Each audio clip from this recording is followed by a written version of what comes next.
يصلح لكم أعمالكم ويغفر لكم ذنوبكم ومن يطع الله ورسوله فقد فاز فوزا عظيما. اللهم ارحمنا بالقرآن وصدق الله العظيم. وقال النبي صلى الله عليه وسلم: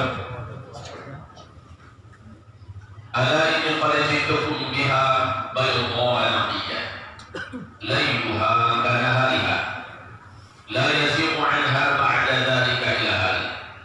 Amma ba'du, ma'asyiral muslimin yang kami muliakan, marilah kita puji Allah dan kita bersyukur kepada Allah. Pujian-pujian yang Allah berikan kepada kita jauh lebih kecil dibandingkan dengan nikmat Allah yang tak terhitung, tak terhingga. Maka kita ucapkan alhamdulillah bi ni'matihi tatimmus shalihat.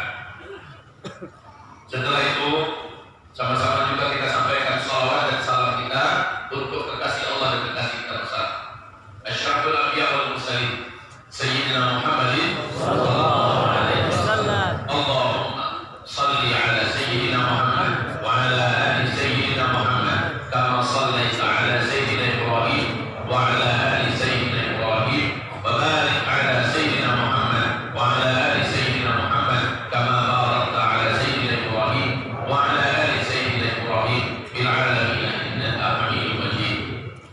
Ibadah yang kami muliakan, selama kita masih seperti ini, maka sampai nanti petang tidak ada satupun bahaya yang ada di bumi, bahaya yang ada di langit, bahaya yang ada dalam zahir, dan bahaya yang ada dalam batin yang mampu menembus dan mengenai setiap kita.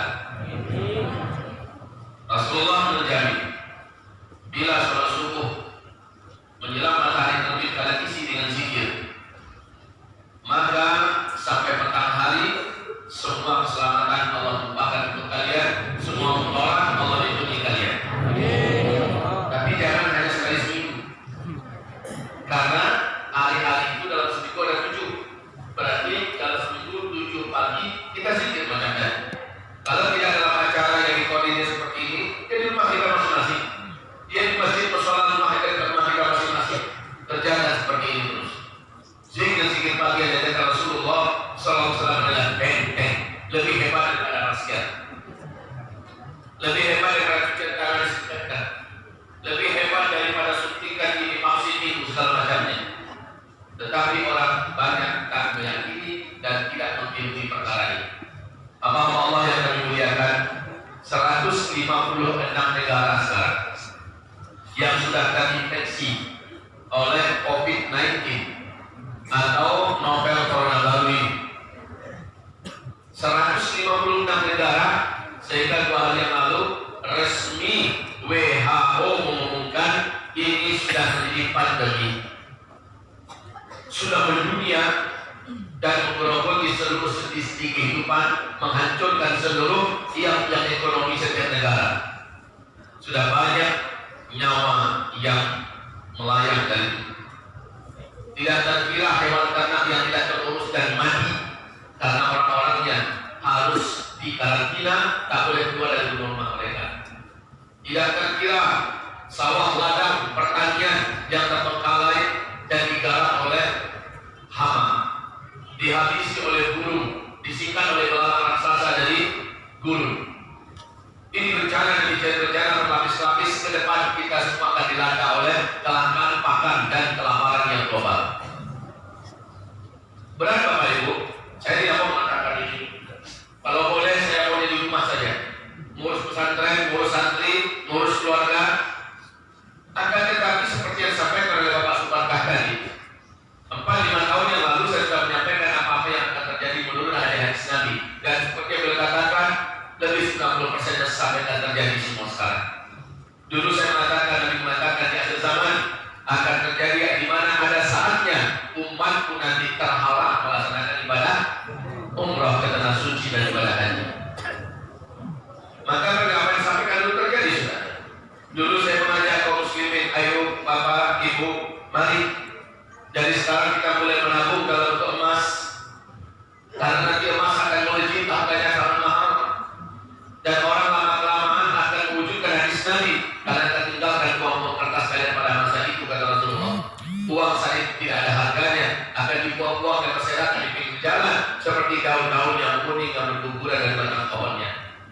kalian kembali menggunakan emas dan perak sebagai mata uang kalian.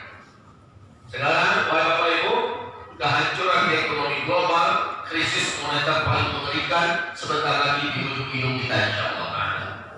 Maka yang tak punya tabungan emas, dia akan paling menyesal. Orang yang punya tabungan dalam bentuk angka-angka saja, dalam bentuk lembaran-lembaran rupiah, mereka akan menyesal. Percayalah, tak lama lagi kita akan kembali kepada emas sebagai mata uang kita. Kalau Bapak Ibu mengimani ini, maka segera beli emas. Ustaz, sekarang emas kan mahal-mahalnya. Betul, sudah saya sampaikan. Dulu emas masih murah, sekarang beli emas. Ada uang sedikit beli emas, 1 kilo, 2 kilo simpan.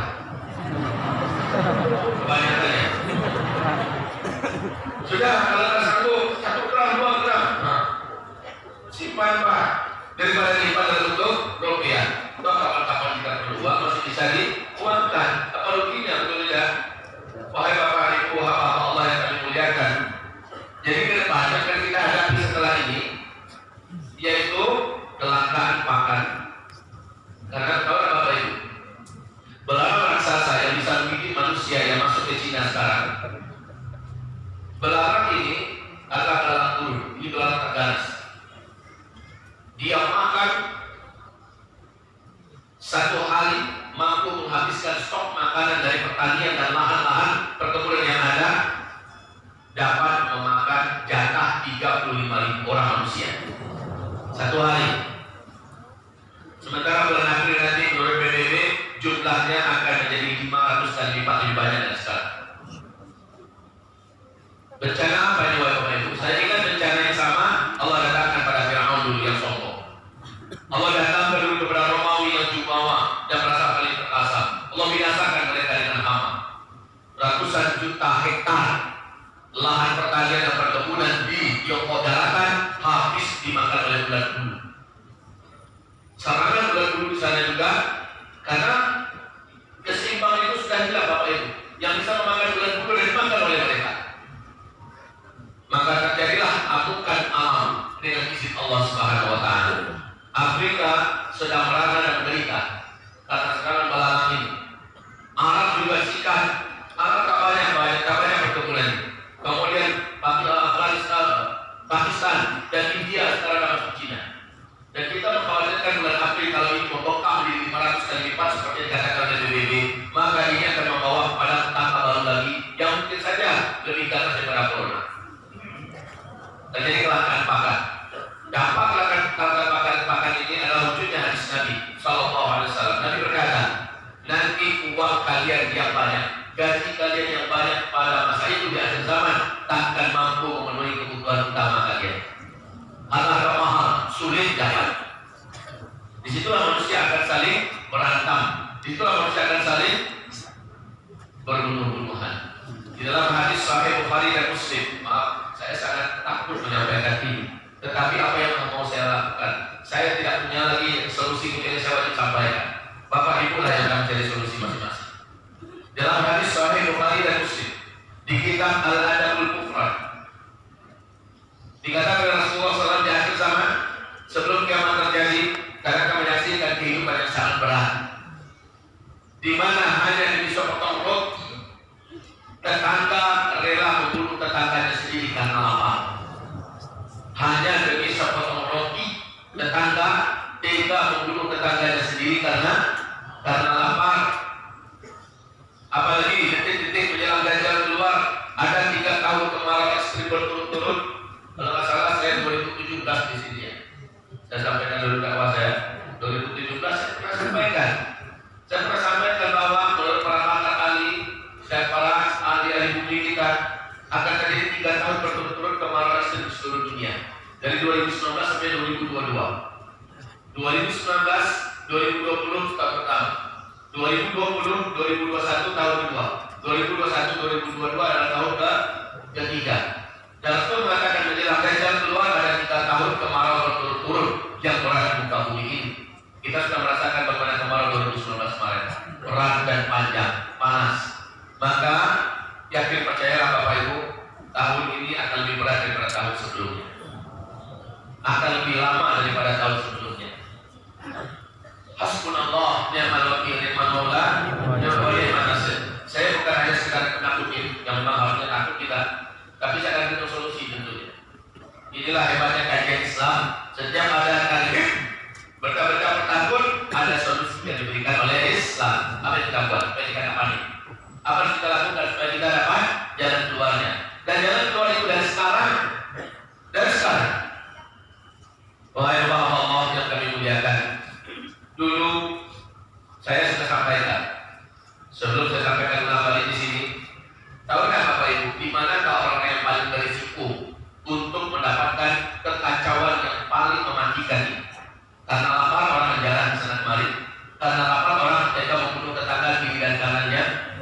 Ya, hadis-hadis ini sahih dan ini sepertinya sebentar lagi akan terjadi.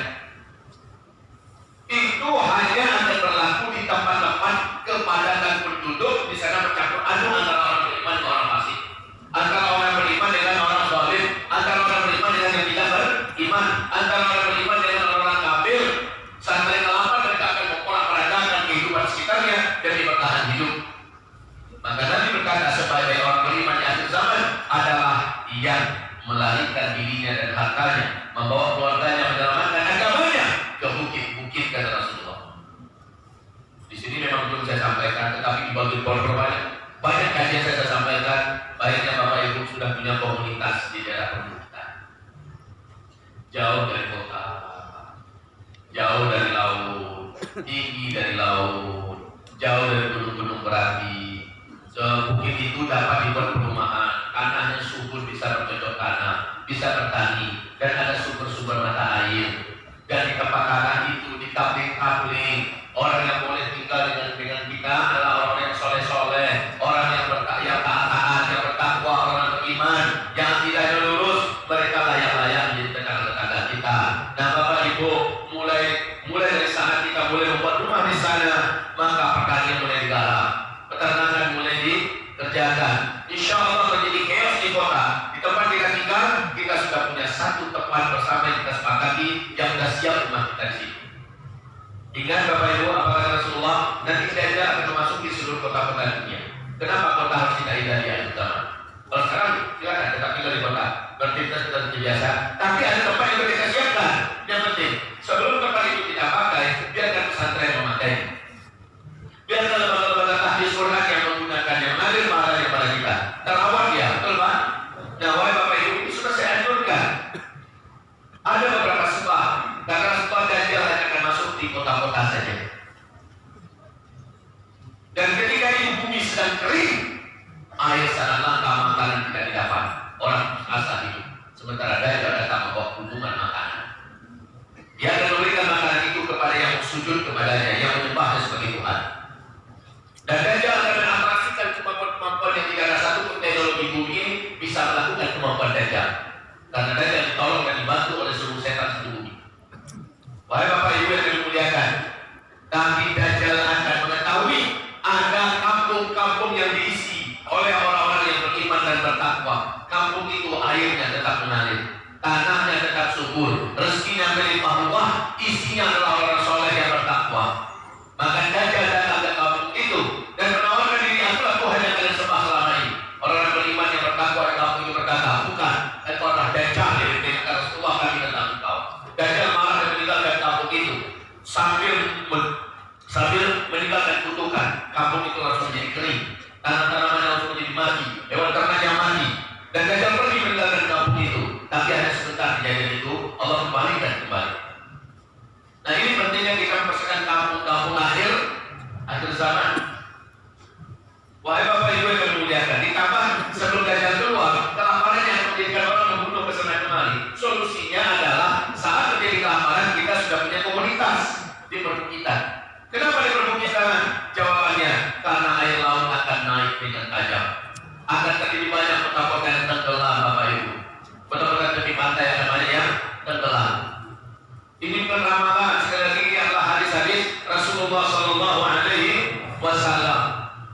Kenapa kita jauh dari gunung berapi? Karena ketika meteor mendekati bumi, dan ini ada beberapa asteroid, menurut NASA 2020 ini akan mendekati bumi. Ini akan berdampak kepada aktifnya gunung-gunung berapi di mana-mana. Gunung-gunung akan meletus di mana-mana. Bapak Ibu yang kami muliakan, kita harus jauh dari gunung-gunung berapi. Wahai Bapak Ibu, ini anjuran saya dulu, dan anjuran ini tetap berlaku dan waktu sekarang sudah semakin sempit. Ketika terjadi lockdown terhadap seperti yang terjadi di China, kota ditutup, ya, kota dikarantina, orang-orang wajib tinggal di rumah, tidak boleh kemana-mana. Contoh ya, ketika terjadi semacam di Italia sekarang, lockdown nasional, seluruh negara ditutup, dikarantina, tidak boleh ada masuk, tidak boleh ada yang keluar. Dan ini cara yang benar menurut Sunnah Rasulullah SAW.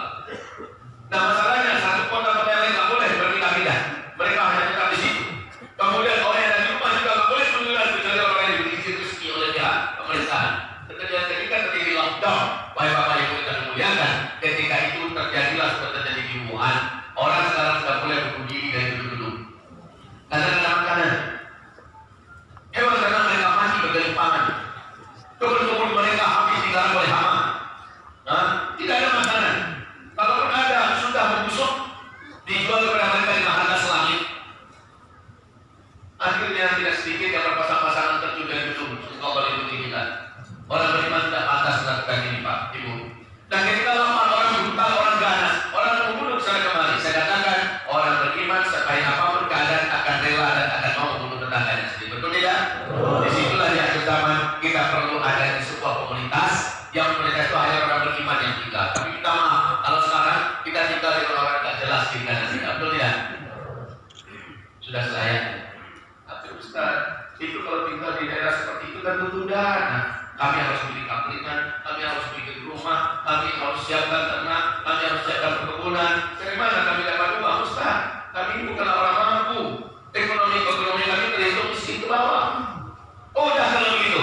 Solusi terbaik yang sama kata Rasulullah SAW adalah yang Allah firmankan di Al-Quran surat Al-An'am ayat 158. Allah menjamin orang yang beriman yang banyak amal solehnya dan jauh dari maksiat, Allah akan jaga mereka. Ini solusi yang tertinggi dan semua orang bisa lakukan. Kalau mau perkampungan di akhir perkampungan zaman yang begitu butuh fulus. Wah, makin fulus ini kita nggak punya duit. Padahal nggak punya duit, oke lah, kita punya Allah. Kita punya iman kepada Allah. Kita harus beriman dengan benar. Tauhidkan Allah dengan lurus. Campakkan semua kesyirikan yang pernah kita yakinkan kita lakukan. Jangan bergantung pada selain Allah Subhanahu wa taala. Lalu perbanyak melakukan amalan-amalan soleh. Perbanyak lakukan amalan-amalan soleh. Jauhi dosa, cepat maksiat, berhenti dari amal salah, maksimalkan amalan soleh. Allah akan berpihak pada kita. Apa sabda Rasulullah dalam hadis sahih Imam Muslim? Iqbalillah, jaga olehmu Allah. Allah akan menjaga engkau. Jaga olehmu Allah, Allah akan jaga engkau. Apa yang maksudnya dengan menjaga Allah? Maksudnya semua perintah-perintah Allah dijaga, semua larangan Allah jangan dikerjakan. Jangan ada di antara kita bermaksiat kepada Allah. Dijamin kamu dijaga oleh Allah Subhanahu wa taala. Wahai Bapak Ibu, ini akhir zaman ya. Setiap kesolehan langsung berbayar tunai dari Allah Subhanahu wa taala. In ahsantum li anfusikum. Sedang kamu melakukan kebaikan dan kesolehan, kamu sedang melakukan kebaikan dan kesolehan untuk menyelamatkan diri kamu. Wa in ahsantum falaha. Kalau kamu buat dosa dan kejahatan, kamulah yang akan menanggung akibatnya. Sekarang berbayar tunai.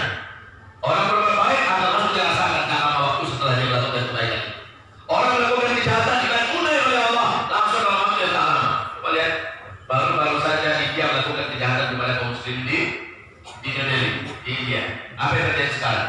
Ketika presiden partai Hindu radikal yang melakukan pembunuhan di mana-mana dan melegalkan undang-undang secara pemerintahan mengusir 200 juta rakyat muslim yang ada di India dan menantikan menghapus kewarganegaraan mereka, ini adalah sebuah kejahatan dalam kemanusiaan yang terbesar untuk saat ini. Akan mereka melakukan bulan April besok. Belum lagi April yang datang, mereka sudah mulai membabi buta kesana kembali, menghancurkan masjid-masjid, menginjak-injak Al-Quran kita, dan membahas serta membunuh kaum muslimin, menyiksa sejatinya. Belum lagi April datang. Lalu apa kata ketua partai Hindu yang sangat ekstrim ini, BJP ya? Apa katanya? Kita bukan hanya mengusir orang Islam dari India, tapi kita usir mereka dari kehidupan dunia. Biadab. Habis melakukan itu, pulang dia tabrakan mobilnya mati. Ya, Allah SWT bayar tunai. Ini zamannya Allah bayar tunai. Orang-orang yang menyiksa kaum muslimin kemarin di India, banyak yang sekarang buta matanya, lumpuh mendadak. Allahu Akbar. Ada pada sabar petir dan hewan ternak mereka, kami domba-domba mati secara tiba-tiba. Allah dalam merancang negara supaya mereka menyembelih Tuhan yang selama ini mereka sembah, sapi. Inilah saatnya Allah bayar tunai setiap kejahatan. Ketika Presiden Republik Rakyat Tiongkok dengan jumawa mengatakan tidak ada satu kekuatan yang mau mengguncang Cina, dibayar tunai oleh Allah SWT. Dikatakan pada tentara yang tak nampak, yang tak bisa dihadapi dengan tentara mereka yang banyak, 2 juta tentara mereka, keren-keren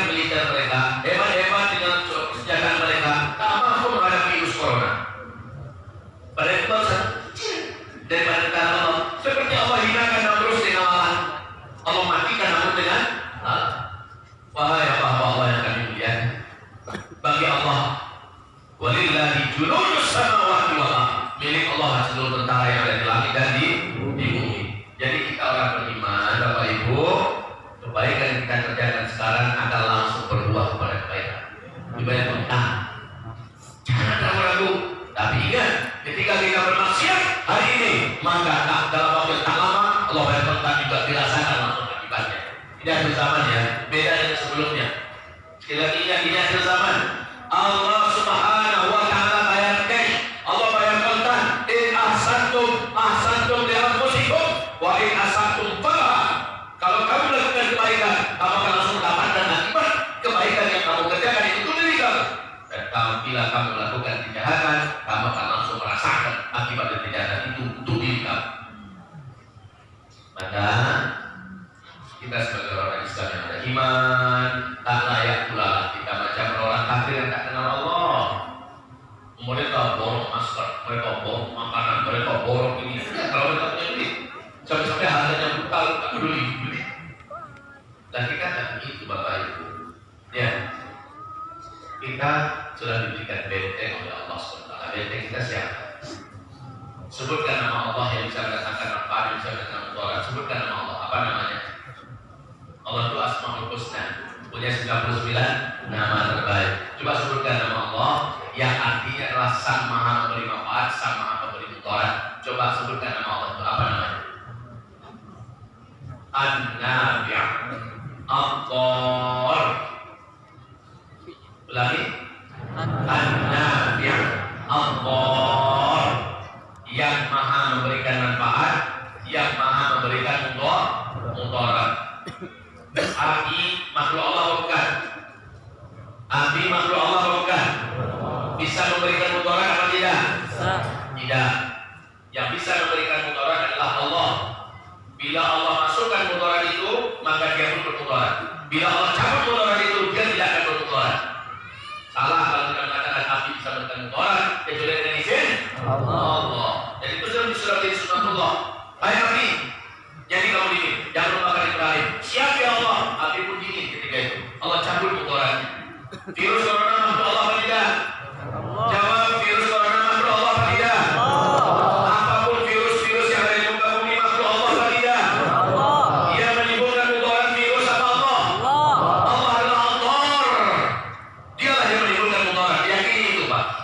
Allah dan Allah lah An-Nafi'. Jangan mengatakan sekarang vaksin sudah ditemukan, setelah vaksin menjadi An-Nafi'. An-Nafi' adalah Allah. Tanpa virus corona pun orang semua akan mati.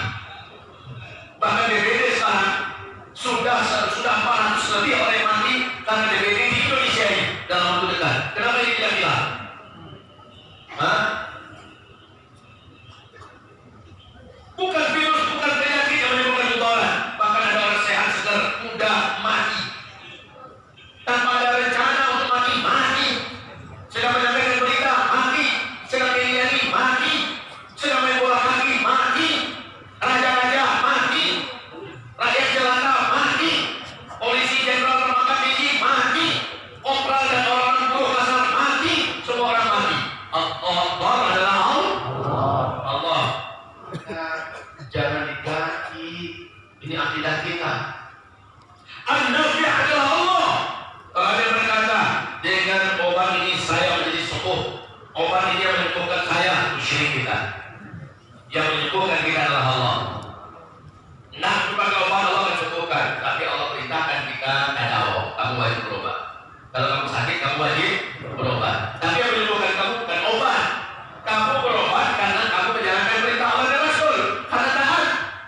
Ada orang yang berkata ini semua ini takdir. Kalau saya mati lah, itu takdir saya. Padahal perintahnya wajib berobat. Ya, Gubernur DKI menyampaikan jangan salam-salaman dulu sekarang. Jangan berpelukan-pelukan dulu sekarang.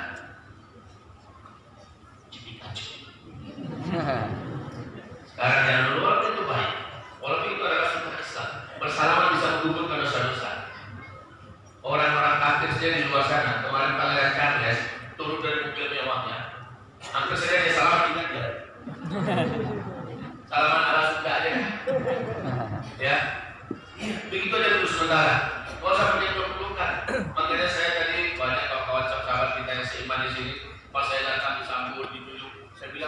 dengerin. Jadi kawan-kawan ini nggak tahu ulama-ulamanya, kiai-kiainya, ustaznya, habib-habibnya sudah disalami oleh siapa tadi. Jadi banyak orang jalan. Dan kalau terjadi perbedaan ini kaum muslimin, kan bagus sebentar saya salam dulu. Bukan nggak mau salaman ya, tapi kondisinya begitu sekarang. Orang kafir duluan melakukan, kenapa kita? Kenapa bila pemerintah kita yang sudah mengatakan jangan salaman dulu. Setuju tidak? Untuk sementara. Kalau sudah selesai nanti balik lagi kita seperti biasa. Kalau pengen salaman juga, pakai yang sarung tangan macam itu. Cara mana? Mana sarung tangan kasih dia? Gitu. Pakai sarung tangan begitu. Kalau salaman juga, atau ambil tisu, mana yang mau salam? Gitu. Iya. Jadi masya Allah, kaum muslimin yang memuliakan, kembali kita kepada Allah an-nafi'. Dan kedua ada senjata yang kita diajari. Baik bapak ibu yang memuliakan. Ini obat tulis telah pakai kayaknya ya. Harusnya saya pakai. Saya senang melihat obat tulisnya bagus dan besar. Ini impian saya, ini idola saya. Obat tulis kalau udah besar kayak gini saya semangat.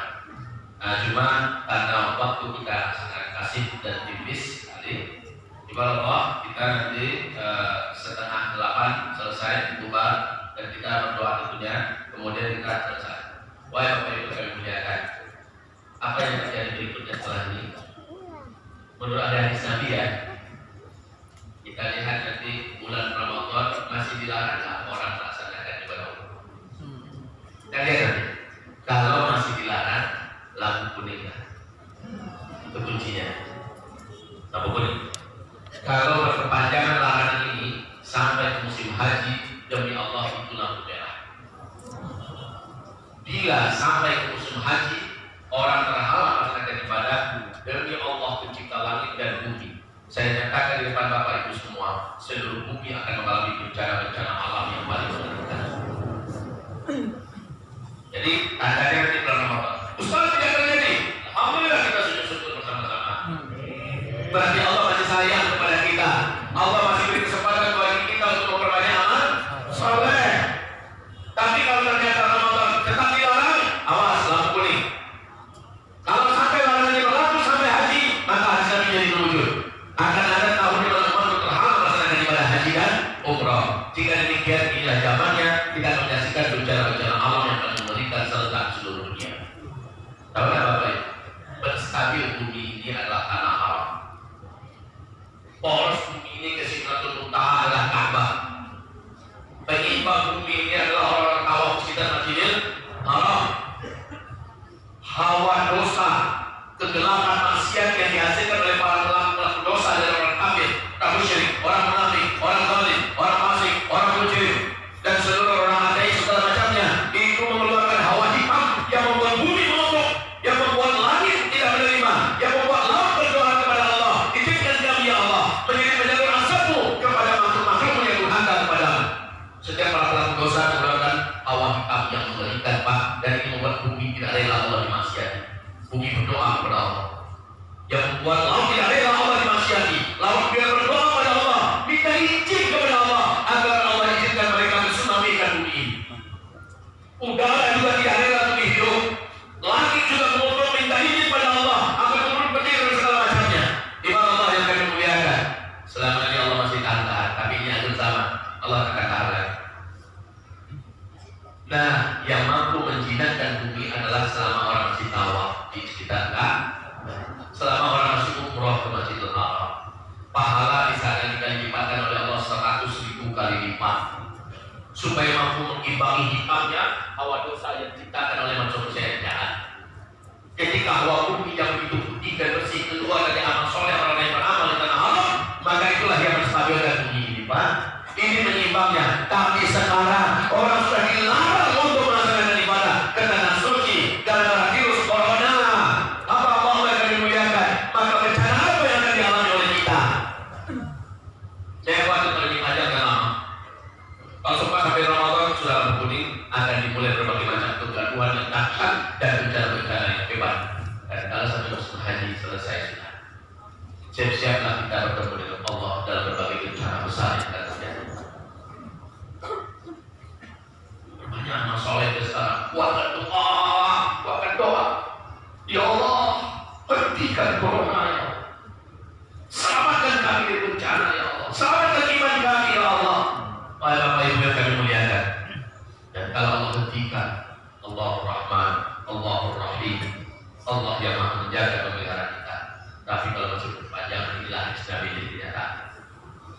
Dan di waktu yang bersamaan kelangkaan pakan terjadi. Apa yang saya katakan tadi?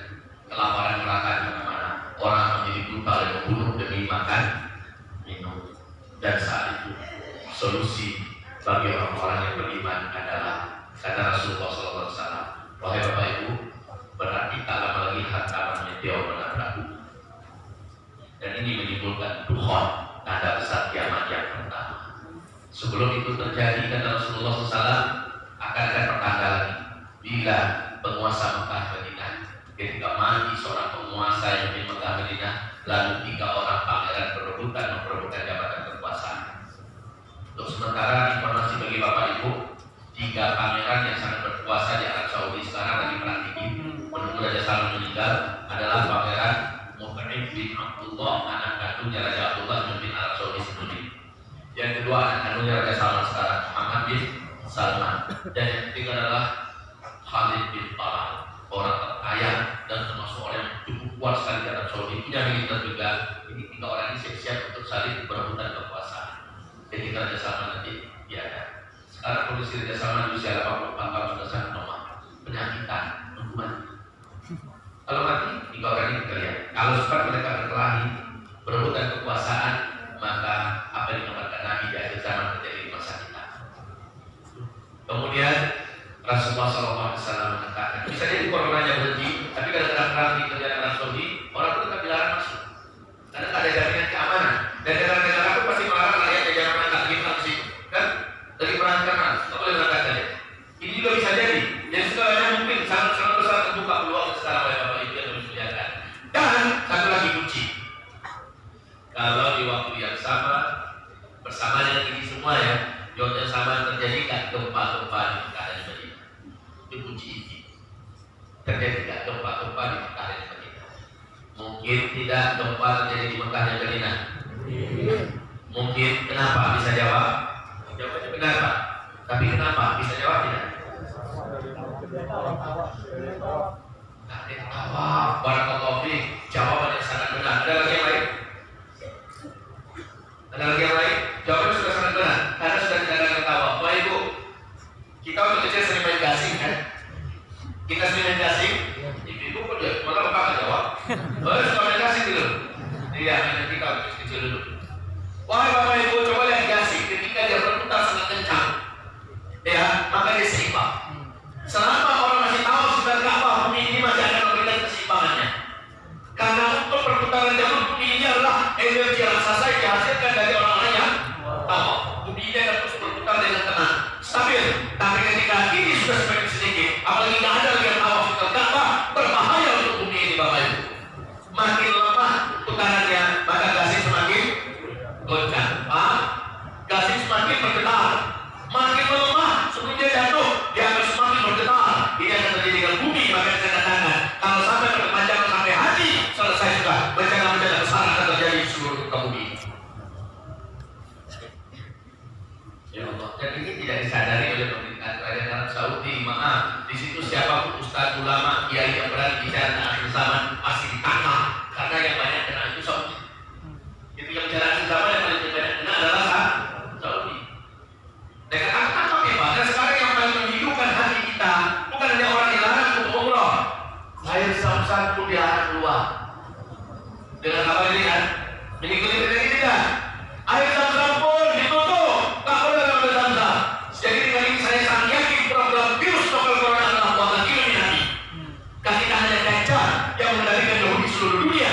Mereka dengan program The New World Order-nya sedang program bagaimana mengurangi populasi manusia di muka bumi dan juga supaya jangan sampai ditemukan antinya. Karena Zam-Zam menyembuhkan seluruh penyakit. Apa pula salahnya Zam-Zam? Kok dilarang? Biarlah umat dan manusia menikmati Zam-Zam sebagai seluruh dunia. Orang soleh ada di situ, Syekh Sudais ada di sana, Syekh Sulam ada di sana, Syekh Mahir Al-Maidi ada di sana. Orang soleh ulama-ulama banyak, mereka rukyah Zam-Zam itu. Lalu sebarkan seluruh dunia. Inilah anti virus novel corona itu sebenarnya. Tapi ditahan.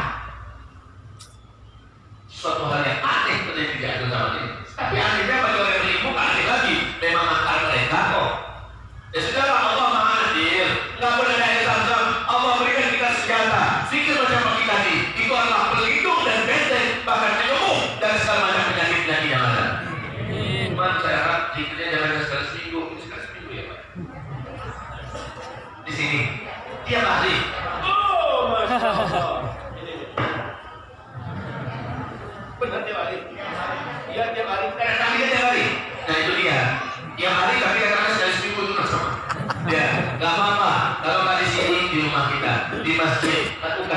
zikir pagi macam tadi, tapi zikir sore juga.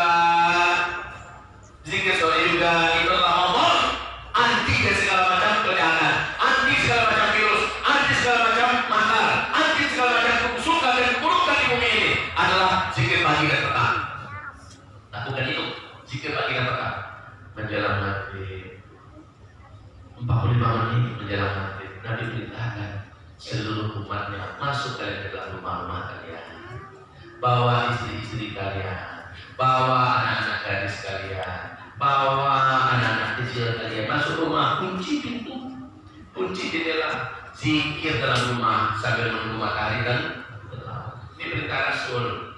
Ternyata rahasianya adalah menjelang maghrib itu pertukaran antara siang dan malam. Seluruh setan-setan terjahat dilepaskan dan menyebar, dan mereka mencari mangsa. Penyebaran virus corona ini tidak lepas dari juga kejahatan setan-setan bangsa jin yang ikut menyebar luaskannya dan meningkatkan dari manusia ke manusia. Seandainya kita tidak sedang di luar, insya Allah Taala Allah Subhanahu Wa Taala akan bentengi kita. Kita bersihkan dalam rumah, benteng itu Allah panjangkan sampai besok pagi. Di zikir pagi petang ini adalah sebuah persiapan. Nabi Sulaiman pernah didatangi oleh seorang sosok perempuan tua yang sangat ganas, wajah yang paling menakutkan di bumi. Perempuan tua ini harinya panjang, rambutnya juga berserakan, sangat brutal sekali wajahnya dan nampak keganasannya. Nabi Sulaiman jijik melihat. Siapa kamu? Nabi Sulaiman menguasai seluruh jin dan bumi ini dengan jin Allah. Siapa kamu? Apa kata wanita tua yang mengerikan itu? Saya adalah Ummu Sibyan, setan khusus yang membuat kejahatan antara asar ke maghrib. Saya menyebar sebelum matahari gelap, mencari mangsa. Siapa-siapa manusia yang keluyuran, khususnya wanita-wanita yang punya anak-anak kecil, ya, anak-anak kecil, maka mereka akan saya ambil, saya rusak rahimnya, saya makan anaknya, saya akan hancurkan keturunannya. Ini namanya siapa tadi? Ummu Sibyan. Makanya Nabi Muhammad SAW melarang di waktu menjelang maghrib 45 menit jangan lagi dua. Sudah masuk dalam rumah, ketika tutup itu baca Bismillah Allahu Akbar, tutup jendela Bismillah Allahu Akbar, maka Ummu Sibyan tidak bisa masuk. Selain Ummu Sibyan ada setan-setan jahat lainnya, jin-jin preman lainnya yang juga ingin cari kemana mereka bisa masuk. Rumah saya berikan sana kami, tapi ketika tutup mereka campak keluar. Kita tutup dengan lihat amalkan sunnah Nabi dan bersihkanlah dalam rumah sampai besok pagi. Kalau terjadi gunung meletus, kalau terjadi tsunami, kalau kita santet oleh dukun-dukun yang jahat, akan ada satu yang mengenai rumah kita yang ada di dalamnya. Zikir pagi dan petang. Ini dari kita. Kalau ternyata rekan tamu yang terkena COVID atau COVID-19 datang ke rumah, nginep di rumah, Allah akan lindungi semua itu dari tertular oleh mereka. Ini dahsyatnya zikir pagi dan petang. Jangan tinggal dari zikir pagi petang ini. Jangan tinggalkan, Pak. Ini malah menjelang maghrib saya lihat banyak suami-suami dengan bangsa bahwa istrinya dan anak kecil jalan-jalan. Menjelang maghrib, malah dia sholat nanti di masjid Anu nanti Isa kita diatur ya, kita makan dan terawih. Yang harusnya Nabi memerintahkan sejak yang Nabi bukan kita di dalam rumah malah dengan tujuan Pak bawah ini katanya romantis begini. Dilarang Rasulullah, yang dilarang Rasulullah membahayakan kita, yang diperintahkan Rasulullah membawa maslahat dan kebaikan buat kita. Di malam kami muliakan, pikir, wahai Allah bermuliakan, menegakkan atau tidak, menakutkan atau tidak, harap kita takut. Allah berfirman, wala takhaf, kamu tak boleh takut, karena takut itu tipu setan. Kita juga tidak boleh sembrono, mentang-mentang tak boleh takut, lalu kita sembrono, ini juga salah. Nggak ada itu semuanya. Lalu akhirnya keluar dengan selampangan. Saya harus zikir pagi tadi kok. Iya bagus ada zikir paginya. Tapi pertanyaan, apakah zikir pagi yang mengundang datang yang mengakibat? Siapa mengakibat? Siapa mengakibat? Surat Ar-Ra'd ayat 11. Coba buka itu surat Ar-Ra'd ayat 11. Allah turunkan malaikat di depan, Allah turunkan malaikat di belakang. Ini malaikat namanya malaikat mu'aqibah. Yang kerja malaikat itu adalah menjaga, melindungi kita dari segala kejahatan apapun yang nampak dan yang tak nampak, dari perkata apapun yang ada dan yang tidak zahir dan yang batin. Malaikat mu'aqibah itu terus mendampingi kita. Kalau ada jahat yang datang, dia akan usir. Kalau ada setan-setan yang membawa kejahatan, dia akan campakkan. Tidak ada satu kejahatan yang mengenai kita selama kita zikir pagi, zikir sore, dan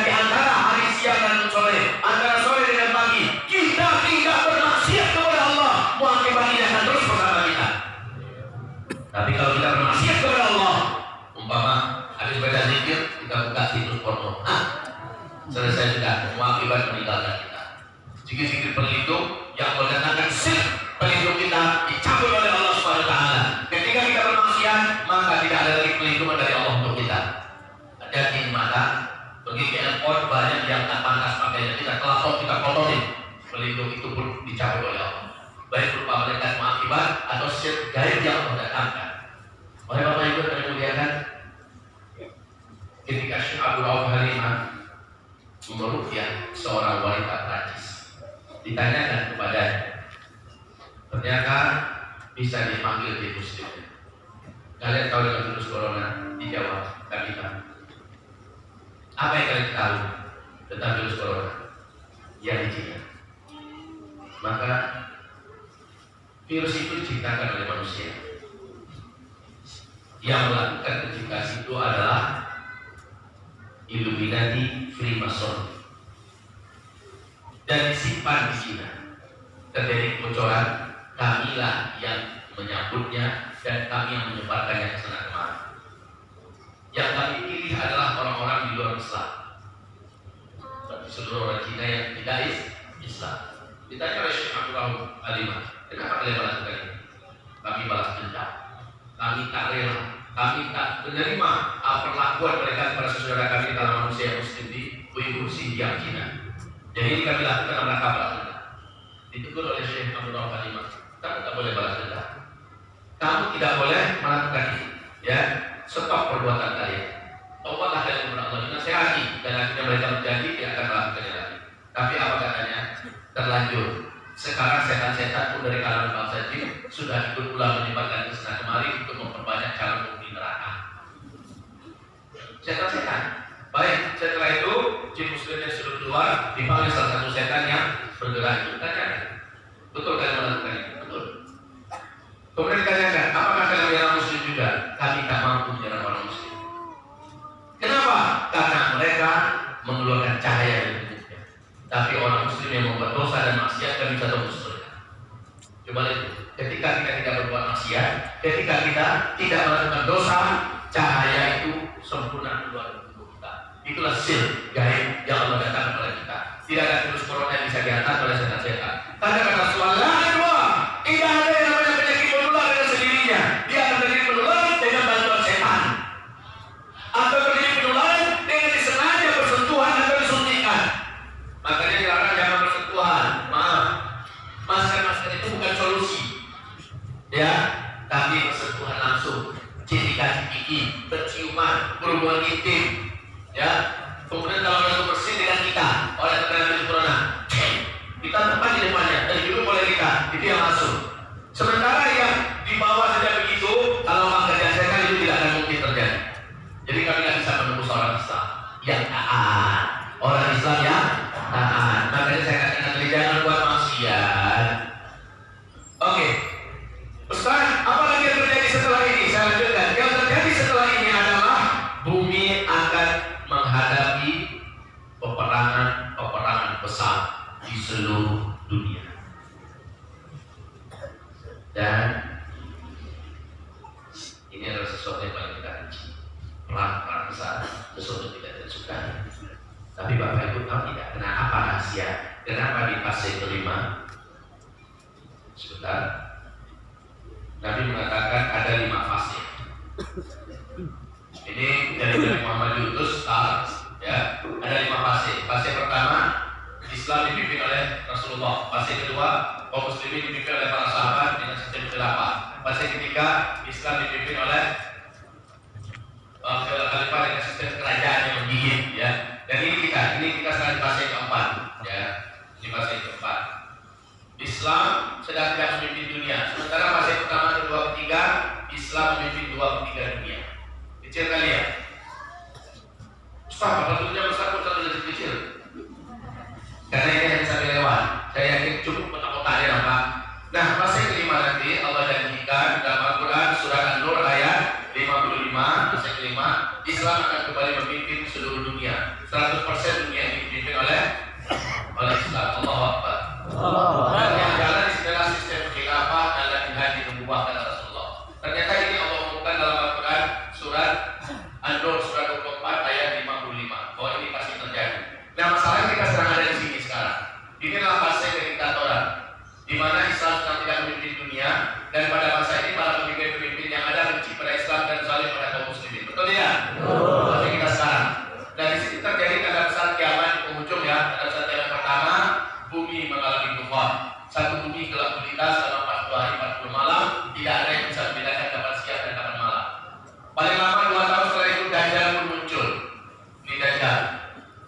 Dajjal muncul. Tanda-tanda Dajjal telah lepas, sekarang sudah lepas. Di dalam hadis Sahih Muslim, tanda-tanda Dajjal sudah lepas ketika ikatan di belenggunya sudah.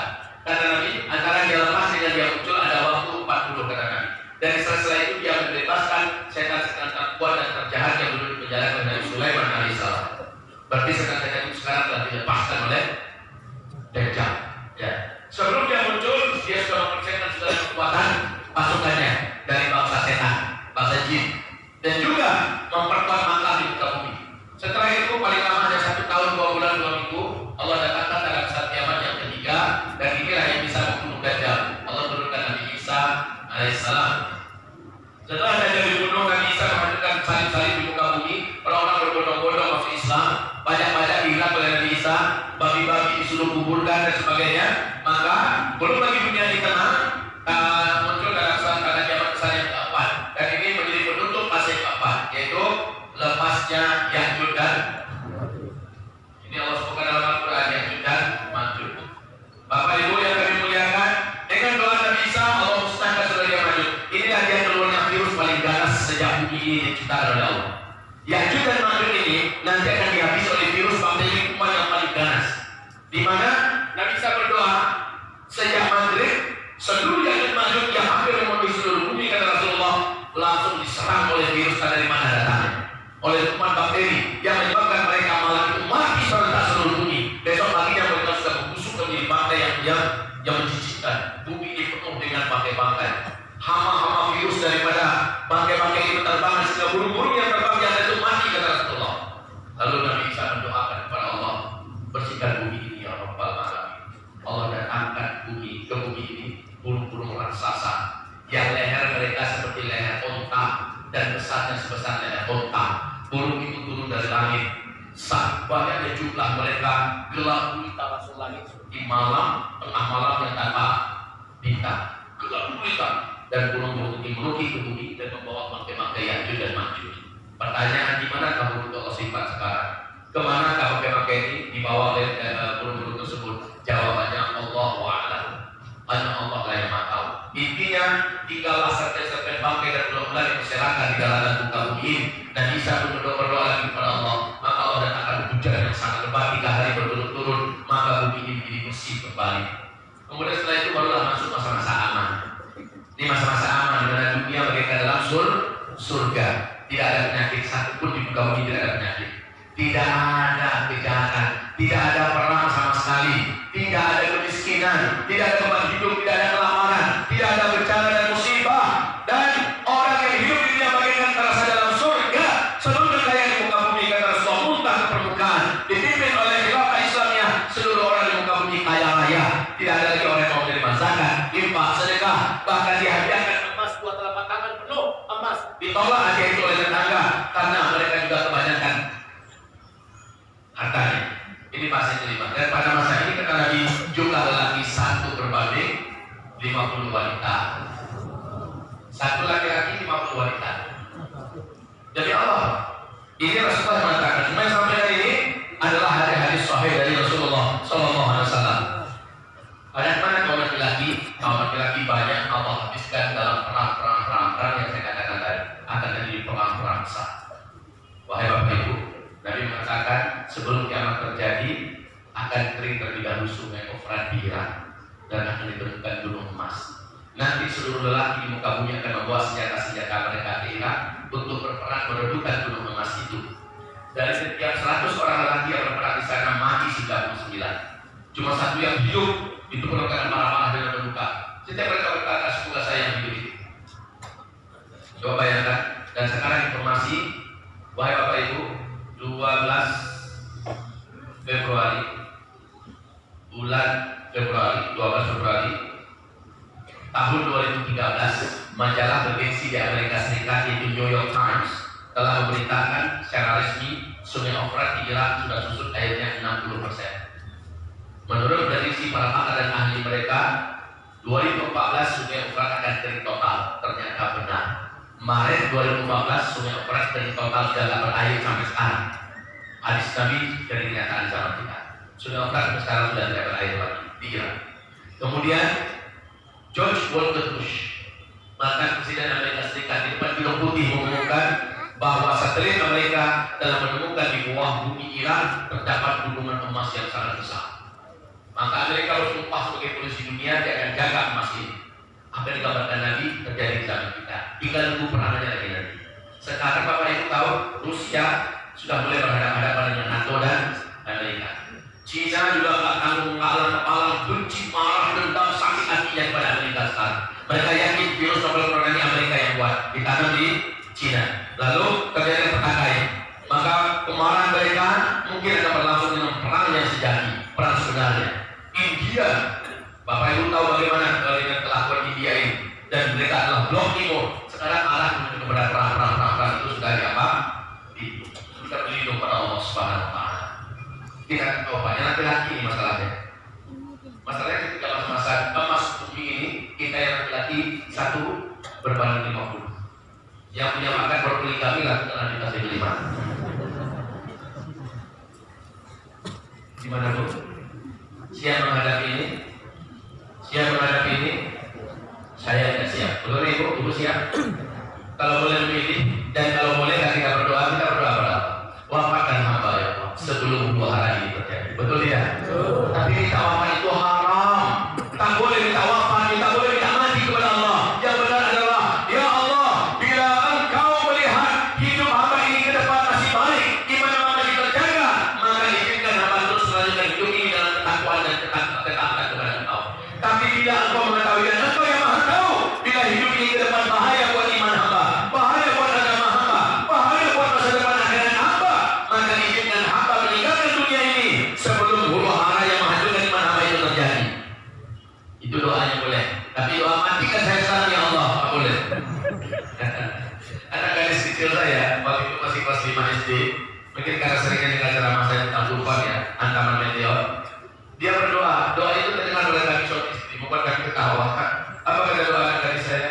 Ya Allah, jatuhkan meteor tepat di atas rumah kami ya Allah, sehingga kami syahid semuanya serta sekeluarga ya Allah. Dia anak kecil. Sekarang dia sudah menjadi gadis sekarang boleh. Baik kaum muslimin apa Allah. Jadi apa lagi di ujung di antara kekacauan ini apabila tidak terjadi?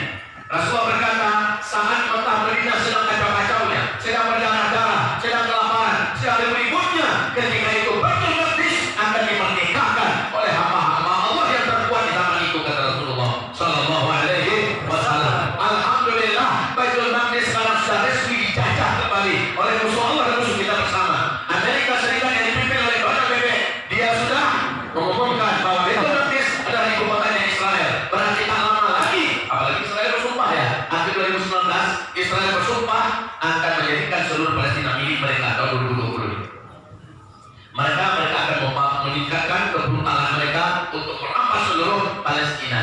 Jika itu terjadi, insya Allah akan datangkan hamba-hamba Allah terkuat dan terbaik yang akan membebaskan Masjidil Aqsa. Dan pembebasan Masjidil Aqsa di akhir zaman terjadi ketika Mekah Madinah sedang chaos. Dan menuju chaos Mekah Madinah sudah dekat. Oke?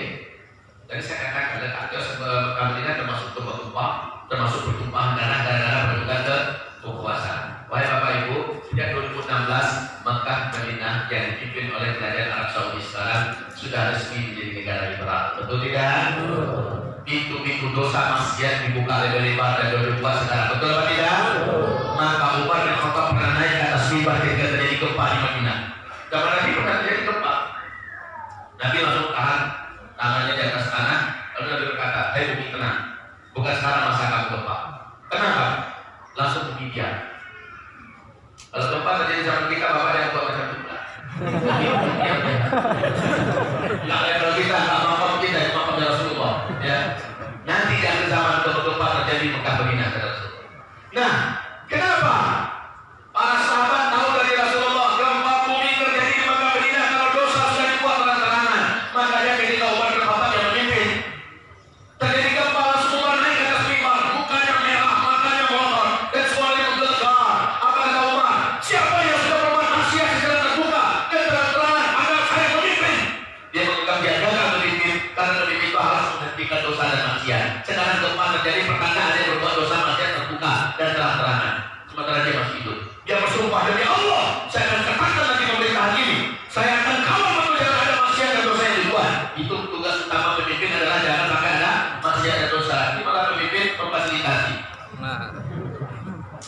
malah melakukan.